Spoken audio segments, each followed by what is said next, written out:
Welcome to our shiny new podcast with great graphics and subliminal messages behind Ben's head. Thanks, Thomas Frank. So, first thing, listen to CoffeeZilla. This is a story that he did last week about the casino betting that a number of influencers were doing. We talked about the ethics, which he then brought up in his own video. It's really good on its own. Interesting piece for you. The ethics, the story for those of you who haven't heard it, is that there's all of these influencers who are promoting unregulated crypto gambling that is offshore. And there's a number of issues with it, which he lays out very well. One that's the biggest for me is that they are accepting money to promote it and receiving money to gamble.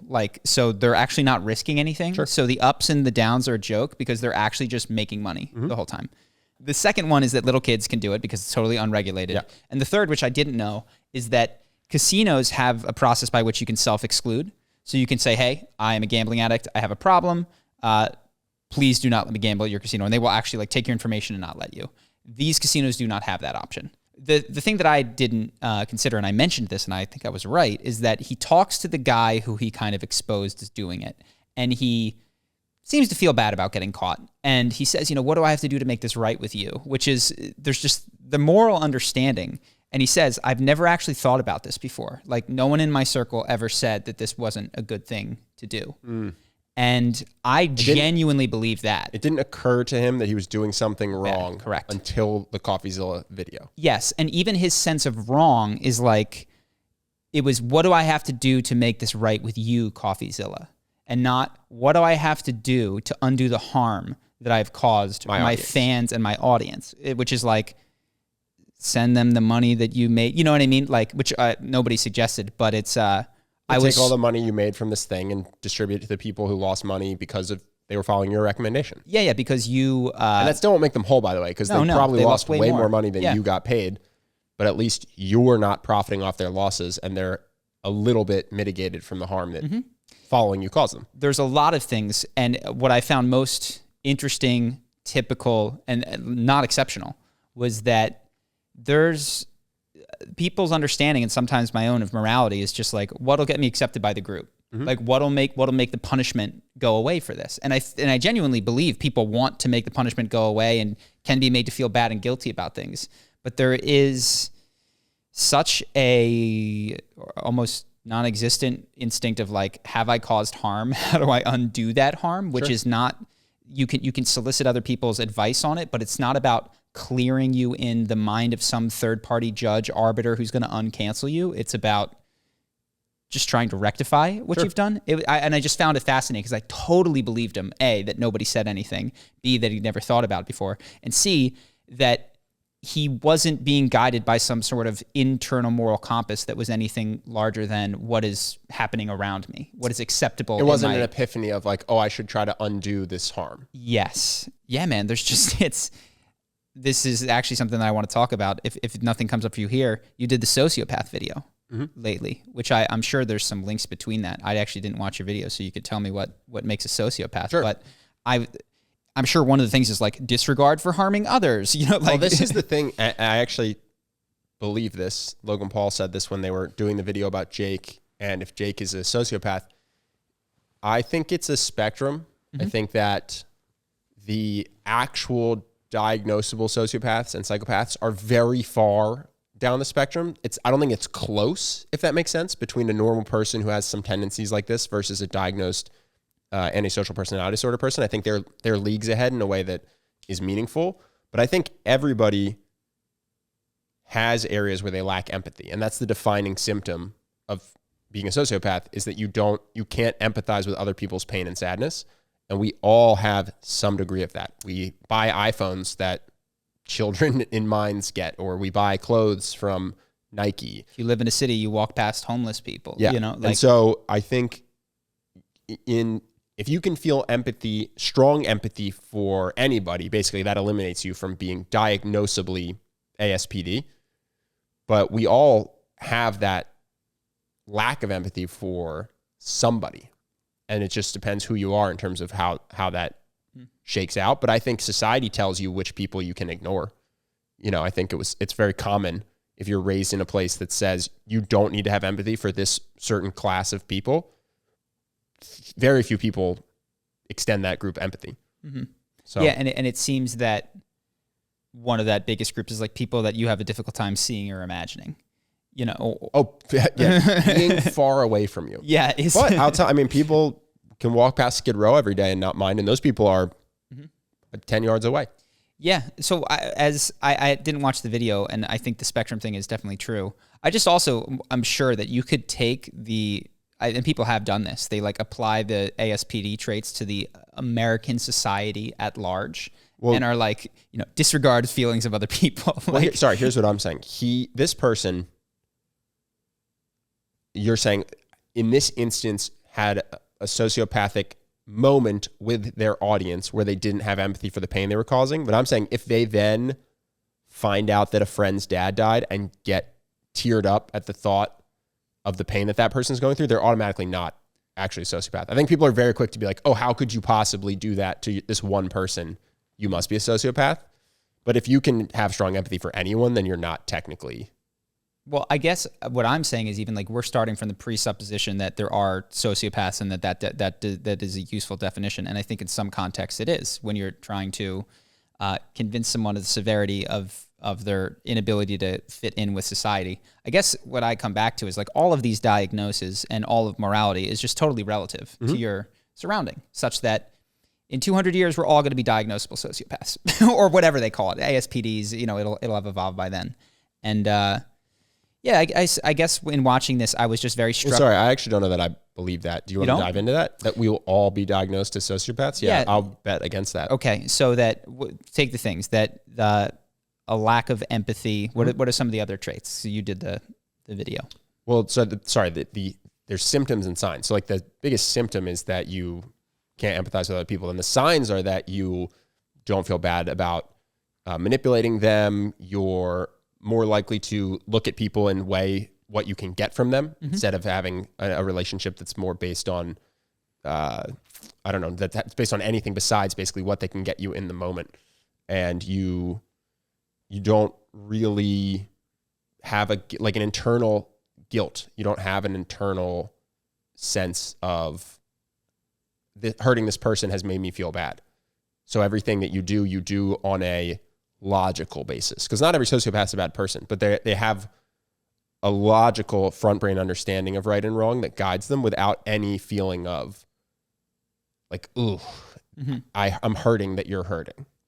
Well, then I guess so you're saying, and that if you are diagnosable, there's no one on the planet for whom you would be able to conceivably feel those empathetic feelings? For your closest people, you can get a shallow version of what most people get. And so this is what I'm saying. It's if it is all a spectrum, there's no actual off switch and there's no fully on. Like fully on would be like all of capitalism puts first and foremost the transactional nature of relationships, right? Yeah, but I'm just saying we don't consider slave owners sociopaths. So whatever your thing today is that you think is sociopathic, ignoring the homeless, in 2300, the year 2300, they're not going to look back at us and say the way they treated the homeless, they were all sociopaths who lacked empathy. Got it. And I believe that because we don't look back at anything and think that.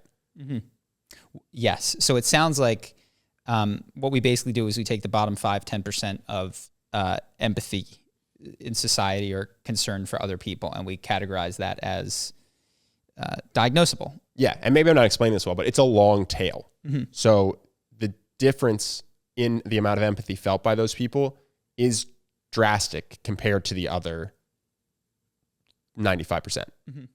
Yes, yeah, I understand what you're saying, and I agree. Everything's a spectrum, quote unquote, but you can imagine a spectrum that's just a flat box, basically, where it's like 10% of the population is 10% higher than the next 10%, which is 10% higher than the next 10. And this is like a very, very long tail such that it's 1 in 30 people, but they're not feeling 10% less empathy than the people closest to them on the spectrum. Got it.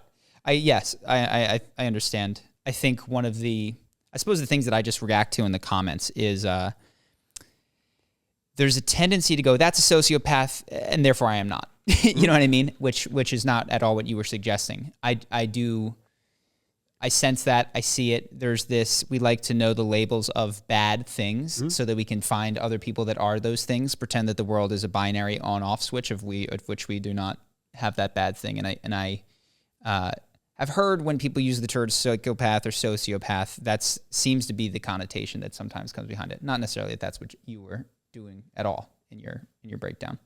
I think most people who are sociopaths don't even know it. I think they just live their lives not thinking that they have anything abnormal in their brain, and they don't commit crimes. They become business people that break rules that don't result in them going to jail, but result in fines or whatever it might be.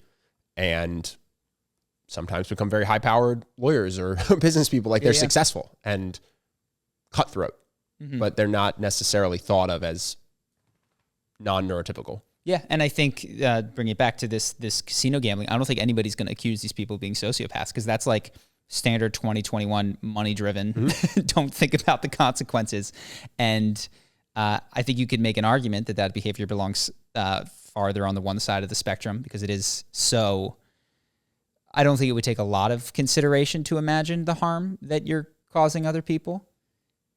Well, I'll go the other route though. This is the Jordan Peterson argument.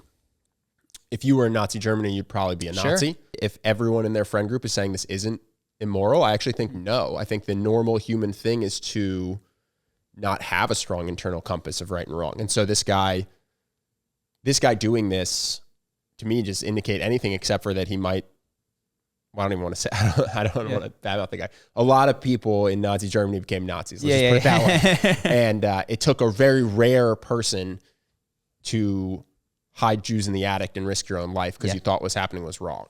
That was insanely rare. Most people either just put their heads down and tried not to do anything, or enlisted and fought for Nazi Germany. So I think that's normal human psychology is to allow yourself to do that. There are moral sociopaths. They have to fight that instinct, and they learn not to do that. So they go, I don't feel guilty stealing from Charlie, but I know that he wouldn't like it. And I know that I do like Charlie. And I also know that I wouldn't like if he stole from me. So I won't steal from Charlie. So there are sociopaths who go to therapy and they learn that their brain is not operating the way most people's do. And then they learn tricks to be moral and operate in society. It's actually some of the people we featured in the video, but it's a very like decision tree style look at morality. Got it. With the people close to you even. Makes sense. So another thing, did you see any of the story about Netflix stuff going on with the trans protests after Dave Chappelle? You told me about this, Dave Chappelle. There was a walkout. And I also wonder with these things, there's these things that happen in popular news that are all the rage and everybody talks about. I'm like, there's one demonstration at one company and it's a week later. Well, I'm going to mention it. So I apologize for for feeding what is potentially a non-story. My question is, were they only walking out in the name of trans people? They had demands about it was they didn't demand that Dave Chappelle's special be taken down, I think, because they knew that would be a bridge too far. What they instead demanded was that there was increased trans representation at things, that there was reduction of harm type committees and that sort of stuff. So this is the only thing I didn't understand about the walkout. Dave Chappelle takes shots at everyone. So do we need more Black representation, Christian representation, Jewish representation, gay representation? Like I can't think of a group of people he didn't take a shot at. Well, this is including white people, which I think no one has ever advocated for more representation from. But if you're just going based on the Dave Chappelle special and who he insulted, it was everyone. Yeah, to steelman it, it would be that the shots were not of equal force, and that some communities are more vulnerable, and that this is harm because people will now commit violence against trans people, whereas they won't against Jews or whatever. But Jews are the most attacked group in the U.S. per capita. Well, so that this is not going to happen as a result, and also that's not necessarily their fight. If you want to go protest, probably they would stand next to you if you were like, and we need more Jews. Was it only trans people protesting? No, it was allies as well. Yeah, so I guess I'm curious why they decided to only ally it with this one group after a comedy special that attacked Everybody. Well, I think because the one group is the one that's has stood. I think a couple things. I think that there's clearly, in terms of size, there's an activist push in that community and around that community that outstrips other communities. So that's, they showed up is part of the reason. But yeah, my limited take as I was just doing it is like, they have a right to protest. Go ahead. You can walk out. Dave has the right to say whatever the hell he wants about anything, feel however he wants. By saying something can commit psychic harm or upset them to such a degree or create a more hostile society, towards people that doesn't directly incite harm. I think it is not a nice thing to do. I think, and I don't think that's what Dave did, but let's just assume, take the worst case imaginable of this. I don't know. I think it's important that people can hate each other. I think you can protest their right to hate each other. And then I think Netflix ultimately has the decision of whether they want to broadcast it, not broadcast it, promote it, fire the people who walked out. So now I'll switch sides because I actually will steel man this. They aren't saying Dave Chappelle shouldn't be able to say that. Mm-hmm. They're not saying he shouldn't be able to say it in front of an audience. They're saying Netflix shouldn't pick this up. So if somebody wants to get on a megaphone and record themselves talking about and have all these old school 1800s views of race and who's superior to who and who has smaller brains, even though none of it's true, I don't think anyone's saying that guy shouldn't be able to shout into a megaphone. And I don't think anyone's even saying he shouldn't be able to record himself. They're saying Netflix would be wrong to then stream it for everyone. And I think that's a totally fair. Me too. Well, that's what I'm saying. I actually agree with everyone's position and think this is playing out perfectly, which is you don't like it, complain about it. He has the right to say whatever he wants, and Netflix gets to make a decision because they own the business and can do whatever they want. It's working. You know what I mean? Like, now I do think that from a non-enforceable perspective, I would argue that that people do not adopt the perception of harm, that language causes harm in the same way that fists or guns cause harm, or language even directly that is inciting violence. I do object to the philosophical stance that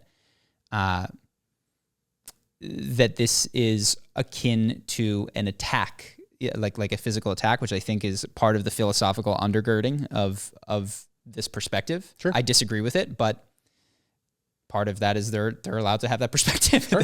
And they're allowed to scream about it. Now, one of the things, this was just, a few isolated incidents. The few videos that I saw where like people would be holding signs that like, we like Dave, and somebody would grab the sign from him and rip it out. It's like, okay, that's now assault. You know what I mean? Like, and he doesn't have to go to the police and complain about it, but I guess I'm old school in my perspective of where the law and morality ought to step in terms of curbing behavior. And I would put physical violations towards the top of the like, okay, don't do this. We need laws to prevent it. And I would put verbal altercations towards the bottom of that list. But I actually was going through this whole thing, and I saw, everybody's upset. And I'm like, this is kind of how you want the system to work, which is like workers can protest, businesses can listen or not listen, comedians are telling jokes. It's like, this actually isn't horrible. This is how it's all gone. Well, nobody really has not nobody.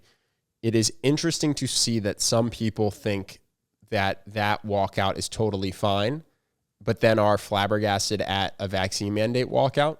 Mm-hmm. And I personally just think whatever your view is on if employees can walk out and protest, just pick it. There's speech that could be broadcast on Netflix that I would be like, yo, you shouldn't do that. And it would not be merely offensive, and probably for me, it would be calls to violence or something like that. But yeah, people I don't think recognize that, and they pretend that they are principled thinkers when in reality they play for a team and then jack whatever principle they think backs their team in the heat of the moment in conversation. Yeah, there's a lot of people misquoting HIPAA now because they don't want to get vaccinated, and so in order to not a reporter will say, did you get vaccinated for the NBA? Because the NBA, certain cities are requiring vaccines. And they go, I'm not going to answer that. That's a HIPAA violation. No, you're allowed to. You're allowed to say it. It'd be a HIPAA violation if someone else were to get your records and leak them. If your doctor were to get interviewed, but anyone can ask you if you have a medical thing, and then you have the right to answer or not. And you can just say, no, I don't want to talk about it. But you just see a lot of people miss with it because they think it makes their case stronger. Case for them. So it's like, HIPAA, I'm not going to answer that HIPAA. That's not what this is. You never heard that word before this week. Come out and say, like, tons of famous people have come out and shared if they're vaccinated or not. It's clearly not a violation of their own HIPAA protections. I wonder if it is the case. I'm just thinking, because I think I'm sometimes of this case, that people don't know why they think the things that they think. Like, I imagine that some people certainly do, but why did you get the vaccine? Why didn't you get the vaccine? I bet you most people would actually struggle to give reasons consistent with previous behavior. They'd all give you a reason. But it would be like, well, because I believe that if you can help other people, you have to do it. It's like, have you ever got the flu vaccine? No. Well, where was that principle then? Like, they would struggle to dive in and be like, oh, it's because of the severity of this one. And I've seen this. I've had that same argument with my parents, who has said essentially that, you've got it, where's larger community. It's like, what was your charitable donation last year? And, sorry to pick on them because these are the people that I debate with. They, in my opinion, my parents and other people have tried to make a virtue out of, you have to help your community. And while I think that that's a nice principle, I don't think it explains the totality of their behavior. I think what explains the totality of my parents' behavior. If you had that belief, because also it's like, if you had that belief, you would be doing something prior to doing a lot of other stuff, COVID, or prior to the vaccine being out. And to me, what explains their behavior really well is, like, you keep CNN on all the time, like that takes care of. No, there could be others. You're scared of vaccine mandates. Your community will ostracize you I'm if saying you don't get the vaccine. I'm saying in the case of my parents. Oh, okay. I think there's a lot of what explains their behavior. What is consistent with how they have behaved since COVID and before is CNN's always on in the background, and that takes care of everything. Oh, that's why you're not really concerned with donating to charity water because they're not on CNN. That's why you think the vaccine is really important. And people don't. They don't, and many people that I've had this similar conversation, you could switch CNN for Fox depending on what the belief is. They don't like having pointed out that they don't operate based on the principles that are instructed by their trusted news anchor that they're actually behaving on. Nor do they tend to then donate to charity or pick up the other area because... Well, I do think in terms of self-reflection, because I think a lot of people watching... I love you, Mom and Dad, sorry. I think a lot of people watching... I love arguing with you about this stuff. They're like, oh yeah, totally, other people are like that. I'm not like that, or whatever it might be. I think the hardest thing to self-reflect on is finding the areas where you're a hypocrite. Mm-hmm. And I think even if you don't change your behavior, it can be really powerful to figure out where you're a hypocrite. But it's the strongest blind spot in a lot of people. What's interesting is one of the most viral things about these Flashpoint, whether it's trans or the vaccine stuff, is that either someone on social media or your news is going to give you a virtue that you can pretend to have by being on the side that you are on based on mere exposure. And I think I see people love that. They like grab onto it. Like, I do this because I am for XYZ, when it's so obvious that if you were to take any sort of like look at their life and be like, is that consistent with the principle that you just claim to have? So obviously not. But people don't want to do that look because, one, it would expose them to not have the virtue they have. And I think, two, show that their behavior really is, and this is kind of the sociopath thing, it's just socially conditioned. It's like, what am I hearing most repeated? That is what my morality will be and become, and I'll tell everyone else is really virtuous. Yeah, I don't know. I mean, I guess the tactical question would be, how does one get out of that mindset? How does one start to form a intrinsic sense of morality, or a set of principles that they judge morality by, that isn't just influenced by repetition? What does today's society approve of? Like, how do you get to the point where you would free your slaves, or you would hide the Jews in the attic, or you would whatever today's thing is, and not be the 95% of people who are going to go along with the other 95% of people? Like, how do you build that set of morals, and how do you even start to strengthen your internal integrity like that. Mm-hmm.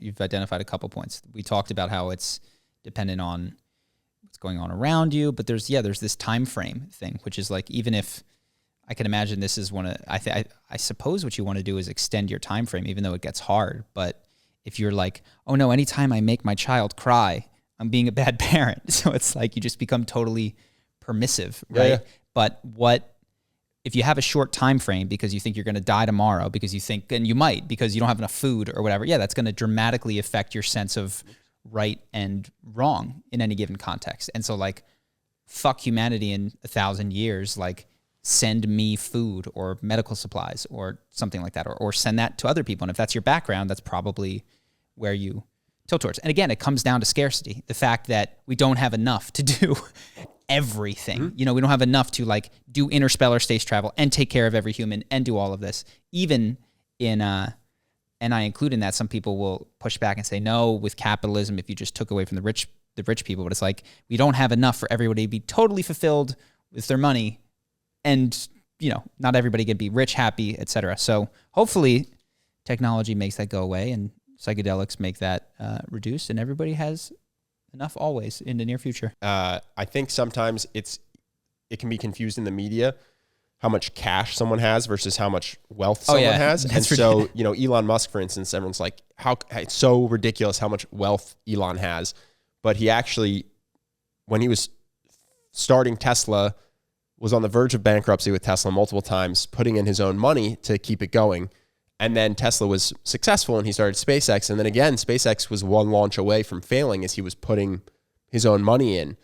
And I think one could look at him and say he's selfishly accumulating wealth, but someone else could look at him and go, he's actually putting a lot of his capital at risk to make these projects go. And the ones he's chosen, Tesla, he thinks global warming could be the end of all humanity. And SpaceX, he thinks that without space travel, it'll be the end of all humanity. And so basically you come to the point where, depending on how you view the world, you go, this guy's an evil, psychopathic wealth hoarder, or you go, this guy is regularly putting all of his capital at risk for projects that he picks specifically because they help people. And so I think that's where a lot of this friction or disagreement is coming from on a lot of these issues. It's just people who are looking at an elephant and, you know, the metaphor, touching different parts of it. So if people don't know that story, it's basically a bunch of blind people, or 3 blind monks, or whatever the story goes, are introduced to an elephant for the first time, and they each reach out and touch it. And one touches its ear, one touches its trunk, one touches its tail. And then they debate what an elephant is, and they bicker, and they're all wrong because none of them can see the totality of it. And I think that's what happens a lot with this, with the societal schisms that we have on issues, is people aren't actually that different in their values, but what they differ in is how they see the issue. I think that's how you get so many people who are anti-abortion, pro-abortion, anti-guns, pro-guns, anti-vaccine, for vaccines, and each side of each argument thinks that what they're arguing for is saving the most human quality of life years. Well, then basically. And it also, interestingly, I think that you could imagine if you were trying to have those 3 blind men come to an answer, conclusion, or not get mad at one another, what would really hinder them is a character limit. You know what I mean? It would be like, fleshy! exclamation point at other guy. And the technology that we've developed to suit the brains that we have is all about short labels that do this. And I think that's one of the reasons. That's another Elon thing that might honestly, this whole he might US do Neuralink. Civil War and this whole China, US, Russia global standoff might be solved by Neuralink. So again, is this guy hoarding money, or is he saving the world? Imagine that you could just download his entire life experience. Maybe it's both. Yeah, if you could download his life experience, and it would all of a sudden make a lot more sense. Now, when compared to yours, you might come to a different conclusion. But yeah, it seems that one of the understanding takes time, obviously. And so I think that's one of the Dave Chappelle things, is that he called himself a TERF in the context of a joke, but I think he meant it sincerely in his understanding of it. And that word to some people is the most horrible, hateful thing ever. And to him, it's not. And it's like, he says he is this thing, which to somebody else means devil. and he this means is our big debate. something This is our entirely big debate different. with Vosh, and this is why I wish we had thrown the word racist away. We were trying to decide what's racist, and the reason it mattered is because of everything that Of comes the with that accepted word. connotation of what it means to be racist. Yeah. Because At the end of the day, Vosh's definition was like everyone, black, white, or otherwise, Who votes who's in the Republican. who's in the U.S. Because he said everyone is racist. And it's like, this isn't what people mean when they say fire that racist. Yeah. They don't mean fire that human. They mean fire this person who has damaging, terrible, extreme beliefs of racism. Well, this is the semantic problem. I think it's so many arguments is we implicitly accept the connotations of the word racist, which is like to be frowned upon, potentially fireable, all of these things, and then have very different definitions of what it is and argue about it without what I tried to do in that conversation is just like, and this doesn't work, by the way, for discussions. It's just like, dude, you can have the word. It can mean whatever you want to do. I'm just going to then not attach the connotation to it. No, it doesn't work. It's a terrible do not strategy. like that. Because then it's Terrible like, okay, strategy. yeah, like you're a racist, I'm a racist, everybody's a racist. But that doesn't matter given your definition. No, that's a very Doesn't work at all. Very ineffective persuasion technique that I would not recommend. People don't follow you to the decoupling when they morph the meaning of a word from its common usage, which has with it a prescribed a prescription, a connotation, an outcome. And when you say, okay, I'll allow you to change the word, but you have to allow me to decouple the prescription, they don't go there with it. No, and neither does an audience. Yes. No, it doesn't work at all. So I want to circle back to long-term focus, if that's cool, because you accidentally brought up something that I wanted to talk about today anyway.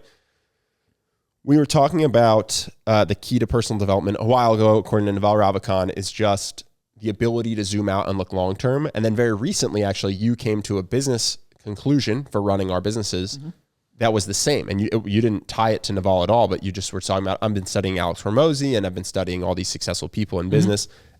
And it seems like the difference between a billionaire and a millionaire is that a billionaire is constantly looking at a longer time frame.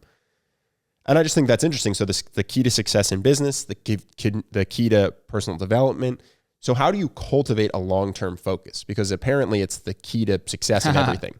I think abundance, which is simultaneously outside of you and inside of you. So like, it's very hard to think long-term when you're starving, you're not like, should I have this McDonald's right now? Is this, or, should I smoke this cigarette, drink this drink, do this drug? It's a very different thing. So you need a degree of comfort and abundance outside of you, but I also think internally. And one of the things that has happened to me, which I've been going back and forth is, interestingly, we moved into this house, my rent has gone up a lot, and my sense of financial abundance in being here has decreased, which is one of the reasons that I brought that up to you, because I was like, I now have this, I noticed this inner push psychically towards short term, like, I need money more, and I'm trying to notice that and resist that. Yeah. Well, good news is it looks like you're completely resistant to it. Your behavior does not seem like it at all. So, well, I'm not even like, I think that often where you didn't make me come in sick today. So did not. No, I'm just kidding. Often where your and my business focus is, and it's, emblematic of where we are, is like 6 months a year down the line. Yeah. We're not 10 years out. No. And I think it's just such a useful question to just, for me as someone who isn't there, because you need both. You need to make it to 10 years, and then you need something to do in 10 years. Well, I think I know, for me at least, I know why. The 10-year horizon is so scary because you can work for 9 years and not get it. Like the Wright brothers were the first people to fly, but they were going against someone else. The future for us would be the combination of VR and AI coming together to transform what it means to have interpersonal relationships. And I think about that and I go, man, what if we just invest all our money into it and then don't come up with a good VR or don't come up with a good AI? It's so much more certain when you're trying to achieve a 6-month goal. And it's so much more uncertain when you're trying to achieve a 10-year goal. Or that's how it feels to me. Well, I would even say, and I'm trying to think of the way to frame it, implicit in your understanding of who we are is something, which is we have to remain charisma on command. We have to solve this particular problem. And if I think letting go of that with the 10 years, like, do I want to be doing charisma in 10 years? No. Yeah. You know what I mean? I don't. Well, you feel you feel weird selling the business because your face is all over it. Well, forget selling or whatever, but it's just like, I'm not concerned with charisma AI unless at some point I become interested in AI as it relates to charisma. Like 10 years, I'm not really sure, but I know, like take the 5 year, I want to pick something that I'm excited about. Right now, that's D&D. Will it remain D&D? I don't know, but it does make you, one of the things that came from that question to myself, which may never happen because I think there's this, you have to wed the 6 months, the 1 year, the 2 year, and the 5 year, is maybe I'll be a DM someday. Like if I look at the 5 year time frame and I like Dungeons and Dragons and I want to make a Dungeons and Dragons show, the most chance that I can make an amazing thing, if I am into it, is by making the show, is by being the dungeon master. Sure. Brendan Lee Mulligan. Yes. And it's like, if I'm looking 6 months, it's like, oh, Brendan is so much better than me. If I'm looking, I'm just like, there's no way, we're not even in the same ballpark. But I'm like, 5 years and I care? Maybe I'm really good. I don't know. So that's sort of the long-term frame is asking those sorts of things. And then the other questions that it leads is, okay, we do have this business 5 to 10 years. Do I want it to disappear? No. So that means that I should hire somebody. You know what I mean? And does it mean that I should hire the first person to alleviate my pain and like get me out of a system? No. It means I should hire the best person. You know, so it does have it gets your brain thinking in different ways, at least for me, because I'm not a 5-10 year person at all. I'm like a 1-2 year. And then a lot of time I'm like, what do I want to do today? I'm very selfish and impulsive sometimes. Yeah. Yeah, for me, the personal development side of being long-term is so easy. It comes so naturally to me in terms of charisma, health. It's like, oh yeah, today, whatever, caramel's yummy, but sugar causes cancer, so just give it up. To me, that's a no-brainer. It's very easy because I have so much certainty around the success of it. I'm like, if anybody works out enough, eats the right diet, they can get an insanely good, healthy body. And in terms of charisma, I just felt similarly. I was just 100,000% convinced that with repetition and effort, I could learn this and master it, and it would be guaranteed.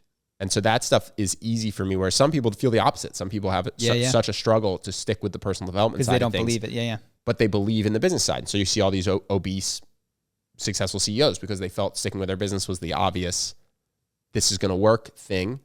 And they don't have any faith that if they do the sacrifice of giving up the foods, it'll even translate to being healthier. Well, one thing that I've noticed is like who you surround yourself with, certainly. We have a friend who is just like, Mr. It's going to work out financially. You know, it's just, he just believes that. And I don't get to see him as much because we're not in the same country because of COVID, but like he's a good influence on me. I feel I've been in between him and you know, oftentimes. And I've been like, it's good for me to get pulled in that direction because he's like, oh, dude, it's going to work. It's like, I'm like, oh yeah, it is. It's going to be fine. You just do whatever you're interested in. You do it long enough. You stick to your interests and things work out. I think that what makes people the way they are is early childhood experiences. And for some reason, I had a pretty good upbringing with regards to I will be okay financially. And then your current group, like where they pull you, and what else has made it? Your diet. I will say the one thing related to all of this is every single teacher you have comes with an implicit worldview. So I like listening to Alex Hormozy because he's long-term focused, but it's all about money. You know what I mean? It really is like, and when you say diet, you mean mental diet. Mental diet. Yeah. And so like I actually, as much as I enjoy him for business, I need less of him in my life because it's long-term focused on money, which is like, even if you're focused long-term on that, it's how to make a lot of money, which is not what I really deeply care about long-term, but it can trigger that in me. I think similar to how we're talking about how morality can be crowdsourced, I think priorities get crowdsourced too. And so depending on where you live and your social structure and the community you grew up in, it's going to totally dictate how hungry you are for wealth and possessions and how much you actually think time in the sun is the metric, and walks in sunshine with your kids is the ultimate measure of success. And so the more you get to do that, the more you're winning. I don't think anyone wants to not, quote unquote, win at their metric, but I think different people have just totally different measures of what matters. And I think that gets crowdsourced to a large degree. Totally. And what I guess I've, see over and over again is that one of those characters in your crowdsource is your media diet for most people, if you're on your phone or on your computer at all. And the blogs, videos, podcasts that you listen to come with implicit, non-spoken value systems. Like if you're listening to Tim Ferriss, self-optimization is important. It's just in there. Like succeeding at the game as the rules have been laid out in the most intelligent way possible is important.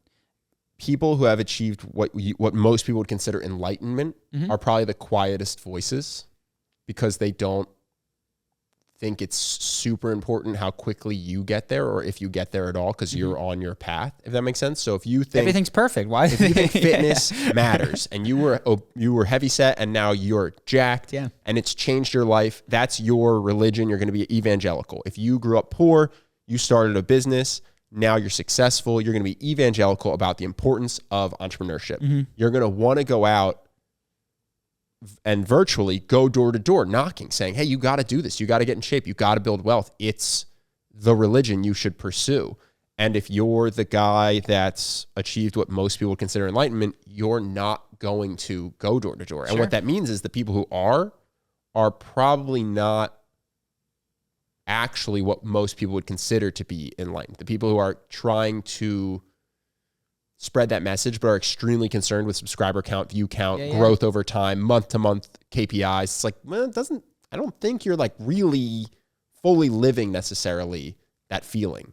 And that's just not what enlightened people see or think. I almost wonder if it's a good sign that like the Book of Joy was written by someone else. Yeah. Oh, totally. They flew in to interview the Dalai Lama and asked him questions. And he was like, oh yeah, you can be here and I'll talk to you. And then they had to go turn it into a book while he just kept being the Dalai Lama or being Desmond Tutu. It's generally a good sign that like to go see all these people, you have to go to their mountain. You know what I mean? They're not doing six-figure tours. They're not going corporation to corporation. And it's not, it doesn't mean like, I know like Sadhguru is very active and he's got a huge business, and that doesn't mean that there's no value there. But if the belief is things are okay the way that they are, everything is happening perfectly, it tends to correspond to not a ton of activity. Yeah, I haven't been, but one of the reasons I would go to but not that it's no activity, because things are perfect even in your activity. It's like even the franticness is perfect from the enlightened perspective. Yeah. So I hear. I don't know. You want to go, speaking of the cheat code to temporary enlightenment, psychedelics? Sure. Johns Hopkins Medicine was awarded a grant from the National Institute of Health. Did you see this? No. So basically, this is the first my impression is this is the first government-funded grant awarded in over 50 years to fund psychedelic therapy, and it's specifically with tobacco addiction. But everything else has been donations. It's been a lot of people, especially tech startup people, who have done it in their own life. They microdose when they run their businesses. They macrodose to work through trauma. They go, holy shit, this is amazing. And by the way, I happen to have $10 million to $1 billion. So they donate. But psychedelics have picked up enough momentum that now the government is also funding projects for it, which is pretty huge, because it's just another good sign that the stuff's all getting legalized. Psychedelic therapy seems like it's a train that's picking up steam and cannot be stopped, and will inevitably be something you can access over without breaking the law. Yeah. Which is pretty dope. So it's just another big milestone. The government's now involved as well. You don't need Tim Ferriss to be writing 7- and 8-figure checks. That's the 5-year plan. And so that was, we talked about the 5-year. I don't know if you have more you want to say, but no, it's great. It's a very, very good sign that it no longer requires interested multimillionaires and billionaires. Yeah. When I zoomed out and I tried to do my 5-year and I tried to chill and I went, forget the money. Like, forget money. What would it be fulfilling and connect you and maybe help? It was like that sort of stuff. Sure. And then part of the challenge for me is like, okay, and what is the proper level of activity within Charisma on Command today? It's not 0, but it's like, I do feel that, the world is setting us up for, it's a business layup. It's a personal fulfillment layup. It's like, this stuff is happening. Well, it's not a layup. It's going to be the most crowded field there is. Yeah. But again, there'll be space for me to tell the people that I care about to do it and to create. Sorry, I just don't want to give people the false I'm not going to impression be a that they billionaire. I'm not going to be a billionaire. I just know a lot of people who follow this want to be entrepreneurs and don't know what to do. And I don't want to give the false impression that it's a layup to just wait for psychedelics and then get in the space. Sorry. I mean, personally, for my own, for thousands of businesses will crop up day one. And many will fail when that stuff becomes legalized. So I just don't want to give the impression that it's easy. We'll succeed. And by succeed, I mean, we'll make enough money to survive and help people. And it's going to be, that's for sure. But yeah, I'm glad to hear it. It sometimes it feels far away, and then that stuff happens. Like, dude, this is right around the corner. Like next 5 years, I think. Yeah, I'd make that bet. So this isn't related, but I don't know why I thought of it. I was going to tell you and the audience because you kind of know. Just in terms of what's legal. So I know someone, won't say more than that, who has been in Las Vegas for like basically 2 months, just wasting away, drinking, gambling, and the things that are legal, like our government has decided you need to be protected from magic mushrooms because you can't do it. But it's like, you know what you can be exposed to? Las Vegas, which is designed to just jack into your limbic brain. And some people, can handle it responsibly. I'm not trying to get it shut down, but. Well, for me, the strongest arguments for legalizing marijuana, let's say, or psilocybin, isn't that these have no risks at all and no one could possibly ever get hurt. It's that these are less dangerous than what we've already as a society said is okay. Yeah. So it's like, listen, you can, I guess, keep weed illegal, but it seems weird to sell liquor and cigarettes on every street corner, but tell me I don't even smoke marijuana, but tell me I can't smoke marijuana because it's dangerous for me. Like, you'll have this conversation over beers while smoking cigarettes. This makes no sense. Yeah. And so that's where I go. If this is the society we're going to have that sells cigarettes and alcohol, then we should definitely have marijuana. And I think if we're going to do SSRIs and if we're going to do addictive painkillers, then psilocybin therapy seems like a much more beneficial, less risky comp to that. So that's kind of where I fall. It's like, could someone maybe take so many mushrooms that it hurts them or do something bad? I guess, but we as a society definitely don't only allow substances that have zero downside. And so given the massive upside and the, in my opinion, smaller downside compared to what's already allowed, that's when it becomes a no-brainer. This takes us back to the question of principles. Like, if you're someone who's for the prohibition of these sorts of things because they're illegal, it's like, okay, well, then you would understand. Like, I could find that more compelling if you're also for the banning of alcohol and probably a whole host of other deadly things. In fact, we could just look at the list of things that kills people, and we could find where we could extrapolate where mushrooms or marijuana would be in the harm, and say anything above this, we're just going to get rid of. No, and it's going to be illegal. In my head, I imagine someone drinking a whiskey Coke, smoking a cigarette, who was a senator who was saying keep marijuana illegal while they're drinking a soda, alcohol, and cigarettes. And that's where I go, this is hypocrisy. This is money at work. Well, it's not principled. Well, the catching fire argument, which I haven't thought deeply about, is that it's on purpose. It actually is following a principle that just isn't stated, which is we like the drugs that keep people working Monday to Friday. I agree with this. Caffeine on Mondays, alcohol to de-stress and shut down. Well, let's dive in. We haven't dove into this. We'll do it quick because I actually don't. I'm not 100% sure on this, but it certainly makes sense to me. So do you want to dive into? That's it. Is that the drugs that we have socially and legally permitted are those that keep you working in capitalism of the 1900s, which is you need your amphetamines and your caffeines to get going on Monday and in the mornings, and then you need your alcohol and your cigarettes to de-stress but keep you working. And it has nothing to do with flourishing or happiness or spousal abuse, and everything to do with, are you being a productive member of an industrial and then post-industrial society? Yeah, and you see it in the 70s when you give people psychedelics. One thing it does is, we're talking about sociopaths, it expands your empathy. It expands your love for other people. It makes you not want to fly to Vietnam and kill people you don't know for a cause that you don't think is... You don't feel like you're fighting for a moral injustice. It's interesting. And so a bunch of people take psychedelics and go, I don't want to go to Vietnam and fight your war. Yeah. And the government doesn't like that. And then you take a bunch of psychedelics and you go, I really think that time with loved ones is what matters the most. And working more than I have to get food and shelter seems silly when I could instead be bonding with my children or my parents. And the people in power go that's not, we need GDP. We need gross. It's not just the people in power. It is the system of which we collectively are part of. Yeah. But I think that the presidents and senators involved in making the decision were thinking, oh, that's bad for the country, because their view of the country is economic power, military power, not necessarily individual enlightenment and fulfillment. Yeah, I mean, hippies are, if you're around there back then, they're all these freeloading, sleeping in vans. You know what I mean? It's like, this isn't, I understand the reaction from like working class people, and you're like, this is the next generation. You're like, dude, we got to stop whatever they got in their system. And well, weirdly enough, if your country hadn't started by picking a bunch of fights and doing a bunch of wars, I mean, we're in a weird spot. If once we drop, I think a lot of people are going to come try to beat us up and take our stuff. But having a country that nobody wanted to attack, where everybody was sleeping in vans, eating food that they had farmed, and being happy, doesn't sound so bad to me.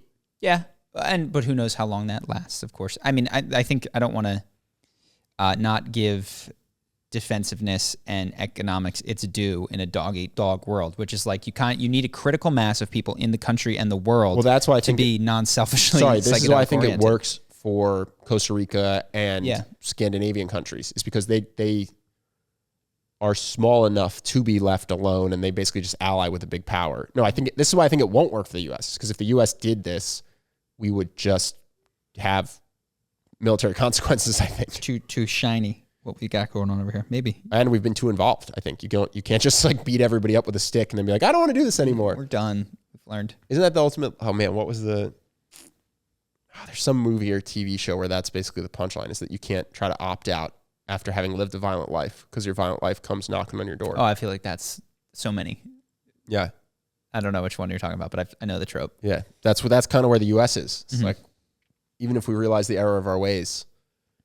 Oh, it's the 10 Rings. Oh, don't tell me, man. I didn't see it. Oh, my bad. Spoilers. I was waiting for Disney Plus in 2 weeks. So yeah, not the Shang-Chi 10 Rings. I was talking about the Lord of the 10 Rings. Lord of the 10 Rings. Yeah. So anyway, next thing. What else you got? That's it for me. Let's do questions. Cool. First one is, I really respect the fact that you're willing to just let anyone on the internet submit questions to your channel through a forum, and I understand that YouTube can be very frustrating at times, especially as an institution and platform that makes a ton of mistakes very publicly. However, in episode 118, which was the one before Thomas Frank, you were talking about YouTube's attempt to be more inclusive through this collection of certain demographic data, and said that you would bet money that YouTube would only make adjustments in a single direction, i.e. against white, straight males on the platform. Google Alphabet, YouTube's parent company, has actually in the past, 2019 I believe, adjusted in favor of the white, straight male demographic when it found that the white, straight male software engineer cohort was in fact paid less on average than other software engineer cohorts. They do this study internally every year, and they compensate those employees out of pocket to account for the inequality regardless of which demographic. They listen to the actual numbers and leave politics out of it. I understand why there might be a perception otherwise, but I have no experience myself that would lead to believe that they don't follow the data, even when it looks bad publicly. I'm going to qualify this with when they decide that they are going to do something about a particular issue. I'm an Alphabet employee myself, but I'm not making any statements on behalf of the company. These are my own opinions, and I would love to hear what you have to say on the matter as well. And the question I have is, do you have your own experiences or facts to the contrary, specifically when it comes to YouTube? So I got two thoughts on this. One is, if it's true that they're agnostic to the which group is which, I think that's great. If your principle's going to be we need to have equal outcomes and equity, then being blind to that only being certain groups, that's great. And if Google does that. The other question I would have is, are white software engineers paid less because they work less hours? Yeah, I would presume to have lower I would presume positions. Yeah. So I guess it's if that is caused by racism hurting white engineers of similar positions, of similar output, of similar effort, whatever it is, then great. You know, the fact that they're helping. But I have the same reaction to this that I do for most of these things. Just like, is that because of the positions they hold, the hours that they work? Is there a meritocracy reason for that discrepancy or not? And maybe there is, but maybe there isn't. You know what I mean? Yeah. Well, that's not their question, but I understand. But no, that's my response to this is like, that's better than if you only are going to adjust. Well, you shouldn't look at cohorts at all. Yeah, you shouldn't. Yeah, well, you have to look at the cohorts in the realm of output for the business, basically. So there's tiers. It's like only helping certain people because of their demographic information. That's worse in my mind than helping people agnostic to their demographic information and looking instead based on need if you're the government or performance if you're a business. And then my question for this is like, was it good that Google paid those white people? Were those white people paid less for reasons that actually make total sense from an economic perspective? Well, also I'd actually like to look at this because I will admit I am skeptical of that. And this is true of, we're going to be, all of us, receptive to like studies show that confirms my bias. This one disconfirms my bias. So I want to dig more into it, which I think is the natural instinct. It's tough for me to comment on just from what you said about it. I don't disbelieve you, but I wonder what the surrounding context might be, what happened in the company at large, if this was a poster boy thing. And the reason is it's not necessarily specific to, I'm trying to think, is it specific to Google/YouTube? It's a little bit. It's part of my impression of Google YouTube is that I have a category in my brain that I would label as like woke behavior, which is even doing the analysis demographically and trying to. Alphabet is such a giant entity. Oh, it's huge. People it's running huge. the compensation analysis inside of Sure. one business arm of Alphabet, and the people that run the YouTube algorithm could have completely different ideologies. Yes. So so I'm in treating Alphabet as a unity. I'm crazy, but I put them in that camp of woke decision making because I see that they use the term Latinx in a lot of their communications, which they send to me and I receive. They're doing the demographic analysis on the first place, which seems to is not how I would try to fairly compensate workers. I would try to make sure that people who did work were paid appropriately for the work that they did. Here's my thought. If you only look at 2 data points, us and KSI, and you determine that we're not doing as well because of our skin color, it's like, no, KSI makes better content that more people want to watch. So you shouldn't then have the YouTube algorithm pumping us on the homepage to try to even it up. Well, I think this point was made. This person has a different question though. Like we're totally in alignment here. This particular question was, what is your experience with Google/YouTube/Alphabet that saying, why do you think that they would made you predisposed? I thought they were saying given that they did help white workers in that instance, are you in favor generally of this sort of demographic work? To which I say, I still think. Yeah. To that question, I agree with you. They're asking, I think it was to me because I said it. Why do you think that? And so I'm trying to articulate why I think the way that I think. Yes, because I broadly put YouTube and Google into a similar bucket, which is the tech bucket, which also has shades of wokeness in there. The communications that I've received from them use the term Latinx. They talk about marginalized creators that they divide up by the presupposition, and these are previous communications that I've received for them, like the newsletter things that they predetermined were women, LGBTQ, Latinx. Latinx is a dead giveaway for me of someone that in my opinion, is I'd like to talk to someone who could make a compelling case for Latinx. Yeah, we talked about it before, but your brief version is that's someone who's like making the decision for Latin people that Latino and Latina is sexist, but Latino and Latina is inherent to their language and not. Well, I think it indicates someone who doesn't speak Spanish at all. Because you wouldn't say that a table is feminine and needs to be treated differently because it's a mesa. Well, they might. This is the thing. Like they might. So anyway, I've not heard a good argument for Latin. I call it Latinx to make fun of it because I think it's stupid. You would call it Latinx if you were at all interested in getting the Spanish right. It's just ridiculous. So anyway, that all is the thing, and I put that woke stuff together into a larger woke category, which isn't fair, but this is I think how all of our brains work and how mine with this particular issue worked with, which is the categories that we are most in, like in speaking to Vosh, the categories that we're most interested in equalizing for or raising up tend to be non-white, non-male, etc. I haven't heard a lot of argumentation from society at large that we need more female deaths in war, for instance, or that we need women to die sooner and men to die later, or that or that we need homosexual men to be paid 10% less so that they're on par with heterosexual men. And to be clear, I don't think any of that is true.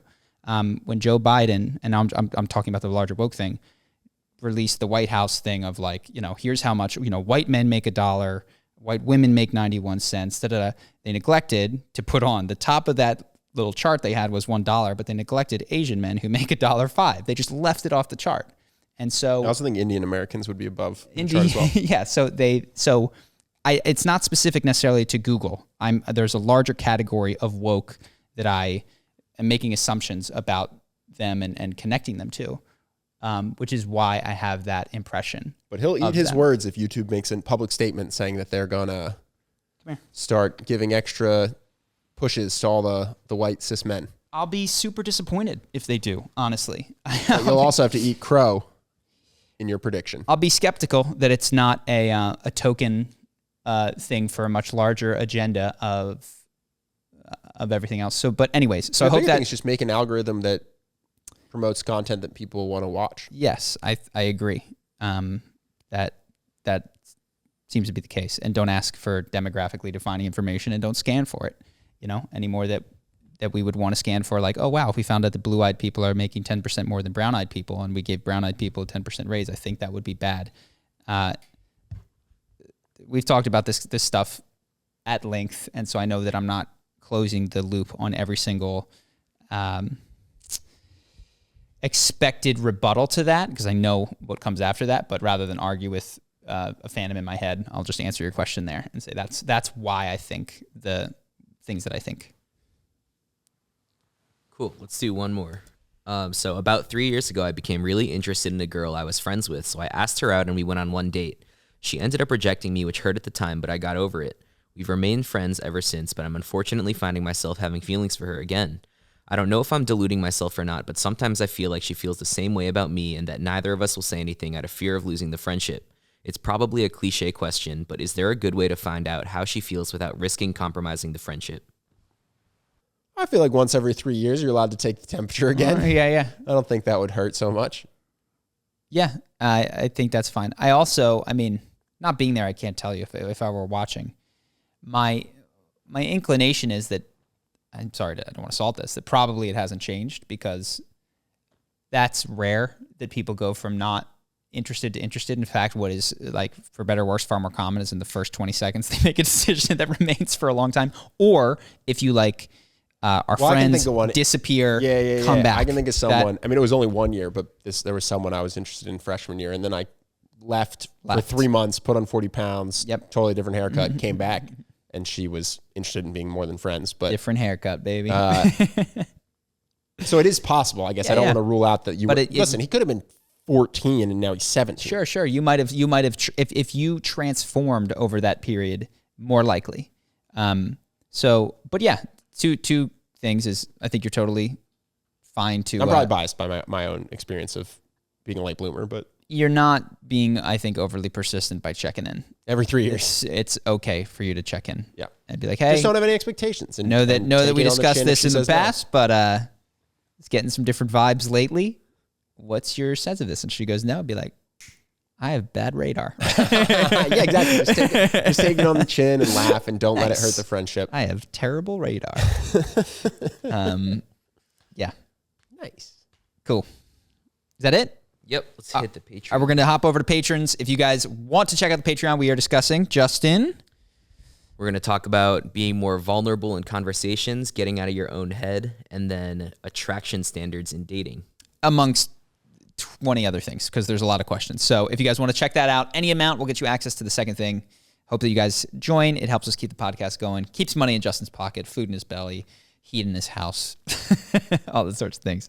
So hope to see you guys there. Cheers.